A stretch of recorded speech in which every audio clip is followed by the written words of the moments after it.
The Cecil Hotel in Los Angeles, which may be the most notorious in the country and caters to individuals looking for a seedier side of life, has a lengthy and shady history. The unfortunate events and depressing happenings that have plagued it throughout its history have persisted until fairly recently. What exactly was going on in that hotel?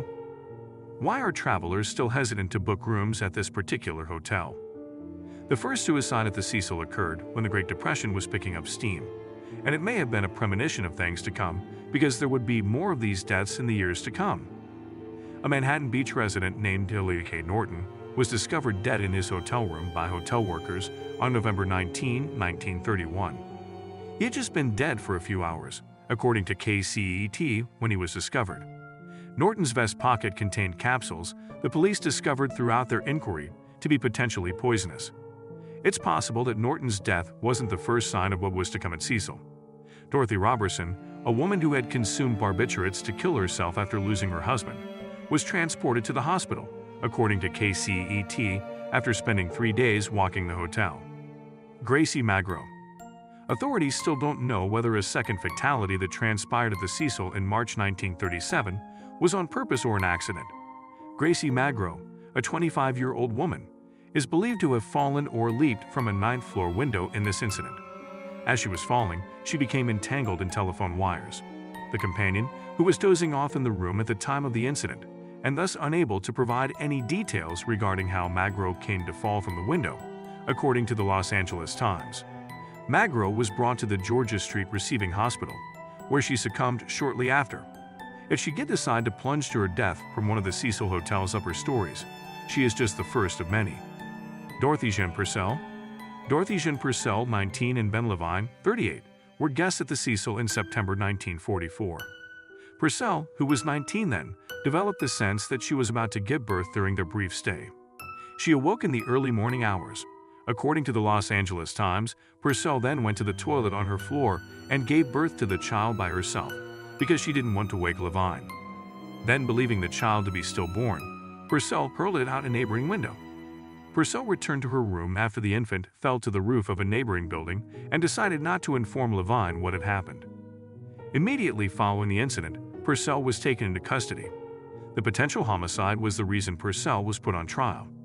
The autopsy surgeon testified throughout the trial that the little boy had been alive when he was born. According to the examiner, evidence of oxygen in the lungs served as proof. In the end, Purcell was ruled not guilty due to insanity after also undergoing psychological testing. Pauline Otten, who died at 27 in October 1962, is another individual known to have jumped to her death from the Cecil Hotel. Otten didn't, however, plunge to her death and then commit suicide. An altercation with her divorced spouse reportedly led Otten to jump from the window of her 9th-floor room. George Giannini, a 68-year-old homeless man, was unlucky enough to be nearby when she collapsed and was struck by her. Giannini and Otten had already died upon impact before the police came, and Otten had also passed away. It made things more difficult when they started their inquiry, because there were no witnesses to the occurrences. The two may have jumped from the hotel together, according to the initial police assumption. When authorities found his hands in his pockets and his shoes still on, which they could not have done had he also leaped from the hotel, the truth finally came to light. Pigeon Goldie Osgood. The death of Pigeon Goldie Osgood is one of the deaths at the Cecil that have never been fully explained. She was a former telephone operator who got her moniker for regularly feeding the pigeons in Pershing Square. According to the Los Angeles Times, a woman was shot, stabbed, and sexually raped before being found dead in her Cecil hotel room in 1964. According to the newspaper, her most dangerous deed was to scare bigger birds away from the smaller birds she was feeding. Her Dodgers baseball cap and feed bags were also discovered next to the body by the hotel employee who discovered her dead. Osgood's death was thought to be related to one that happened a month earlier at a nearby hotel, according to the police, when Jacques Ellinger, a 29-year-old laborer, was discovered in Pershing Square immediately after the murder. Drenched in blood, authorities detained him. While acknowledging his acquaintance with Osgood, Ellinger denied involvement in her passing. Unfortunately, the case is still unsolved since the police could never gather sufficient evidence to put Ellinger or anybody else on trial. The Night Stalker, Richard Ramirez.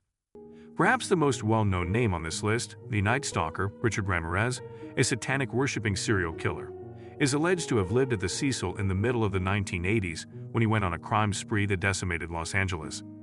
Ramirez is suspected of torturing and sexually assaulting at least 20 other persons between June 1984 and August 1985, in addition to killing at least 14 people, according to biography.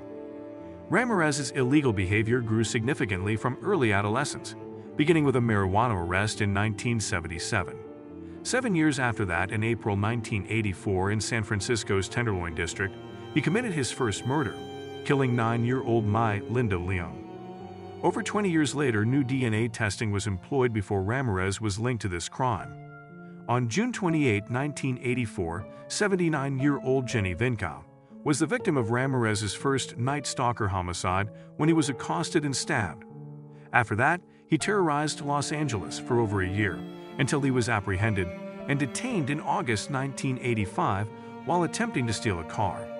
Before the cops showed up, Ramirez was chased by locals who started beating him. Johann Jack Unterweger. There have been 2 notorious serial killers at the Cecil, not just one. Johann Jack Unterweger, an Austrian, also stayed at the inn.